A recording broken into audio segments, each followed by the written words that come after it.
Yo, what's up guys, welcome to another tutorial, and this one is about how to create a nice model poster with Photoshop 2020 with WorksGS.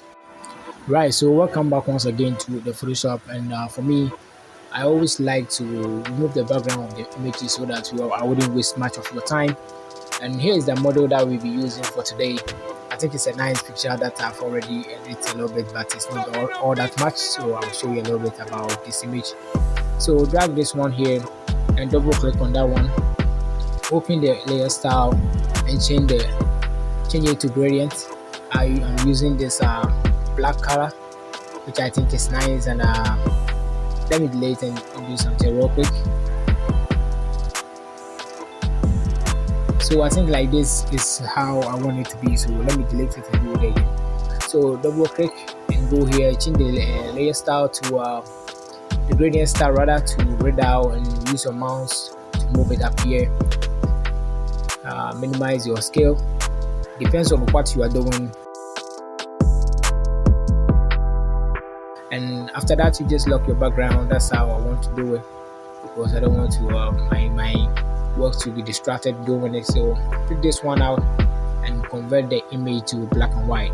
Reason why I'm converting this one to black and white is anytime you are working with branding options and the image is not in black and white or grayscale or something, if the image is the real color of the image, sometimes you wouldn't get it right. So I always prefer changing it to black and white. So let me change the branding options real quick. I'm just using my keyboard with down. So I think overlay is a color that I really want to use, and when I select this overlay, I saw some line here which I think is not good, so let me use the eraser tool to erase this part off.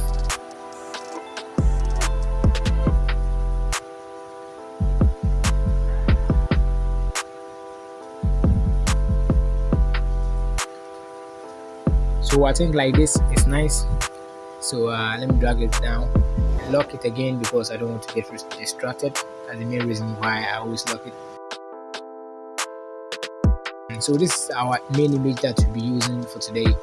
And I think when I cut it out, the background of the image is reflecting in the hair that I don't like that. So real quick, let me just select the hair and change some few colors just to make sure it's right.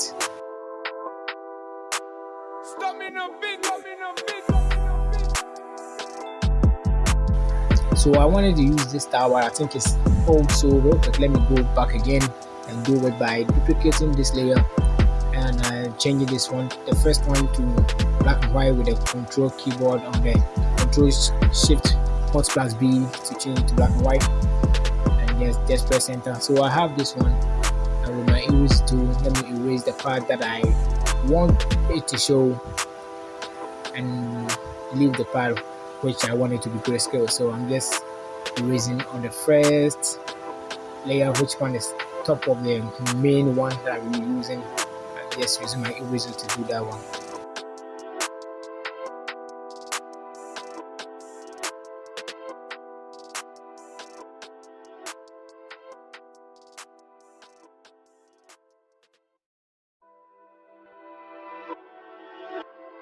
So after I'm done with my erasing, what I want to do next is to merge both of the duplication of that layer and this one together, and then use my filter, which is the camera raw filter, real quick, so that I can get a nice image from this one. So for this one, it's a new version because I'm using Photoshop 2020, and we have a lot of features that probably is not in the older versions of the camera raw. So I just want to adjust these panels real quick. Perhaps you can use another adjustment. Don't use my settings, because if you copy maybe 21, 19, 22, it will give you another effect. Maybe you don't like it, so you try to adjust it to fit or to suit what you want to do. So I think like that is very good for that. So I think I'm liking this one because of the blues and black. I think this one is quite nice. Well, let me scale it to make sure it's done. So one thing that you have to get in mind as a beginner in Photoshop is always make sure your ruler is selected.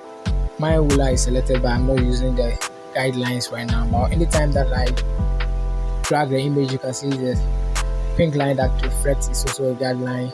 So you can just go here to put this one in the middle of your page so that you know where your image, whether your image is in the middle or it's not in the middle. I always like to make sure anytime I'm working it's in the right proportion. That's the main reason I use a ruler. So real quick, let me type some few tests.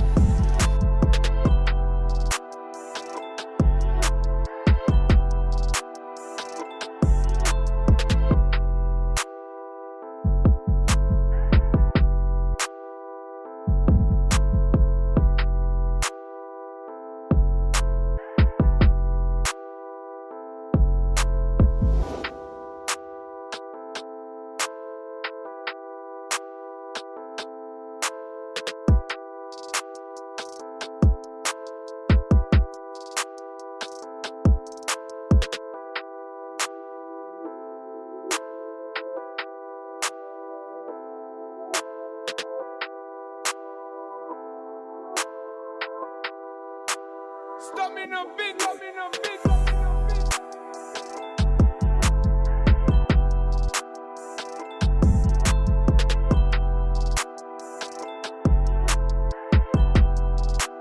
So after I'm done with this one, I want to adjust here.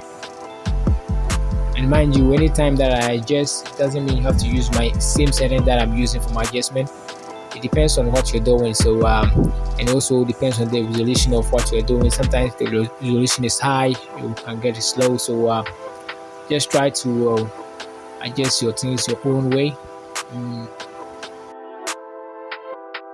you will kind of notice what is good for you.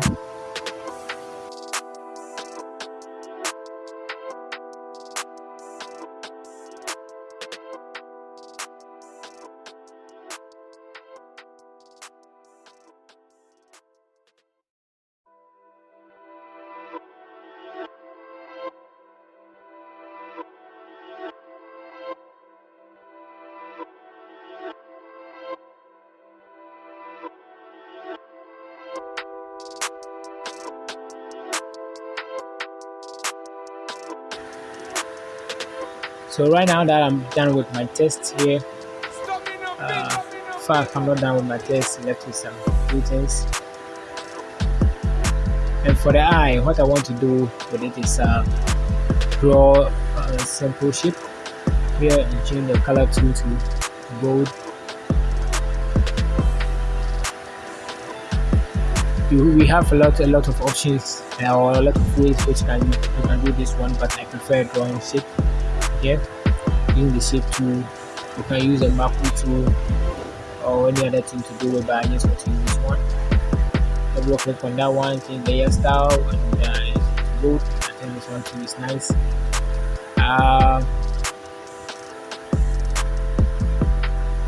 So we are done for here. Let me drag this one down, scale it up much, and make sure the model is top of it. So I have to drag this one down. So we have this one, which I think what we are doing is a little bit nice. So I want to place where I can write my date. Let me draw a circle here. And after drawing the circle, just do the same thing like the way I did to the eye. Change the layer style to gold. And afterwards, adjust a few things here. And when I'm done with the adjustments, I want some effect here. So what I want to do is to duplicate this one and then pull it up to where I can find a second. So now I think it's here.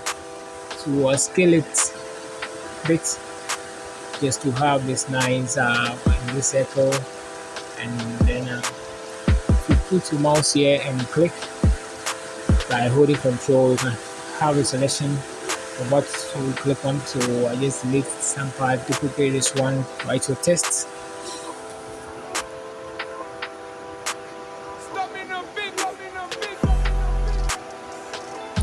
Right, so you can see I'm using my guidelines or rule lines here to make sure it's centered well. Make sure it's centered well. So after I'm done with this, I think we are having something nice here. And I have these flames I want to add. So I just put it on my model. Just go down much. Pull it back. And position at the back of the image. Which is here. So now we have this. I think it's simple and it's nice. Change the blend options to screen. And I think it's nice now.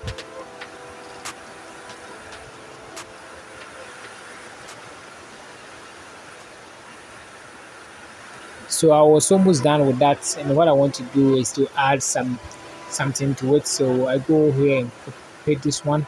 It's called lens flare, which you can type on Google. You can have it. This one is optical lens flare skillets, and what you might want to do is to change your blending options to screen. Anytime that you have something on black, you change your blending option to screen, and I think you will have some nice reflection on what you want to do.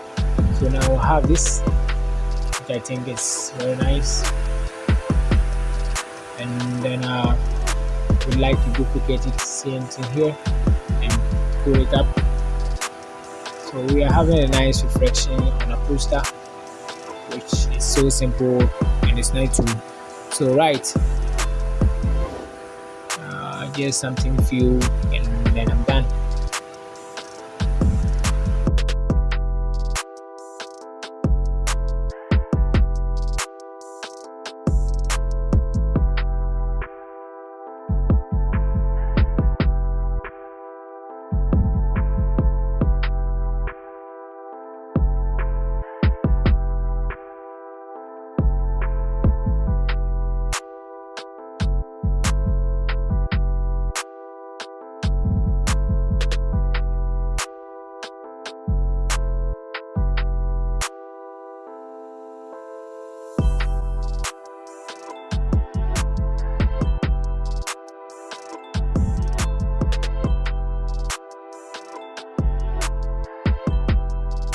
Right, so I hope you find this tutorial helpful. Thank you so much for watching this video, and don't forget to hit the subscribe button, like, leave a comment or share, and I'll see you in my next video.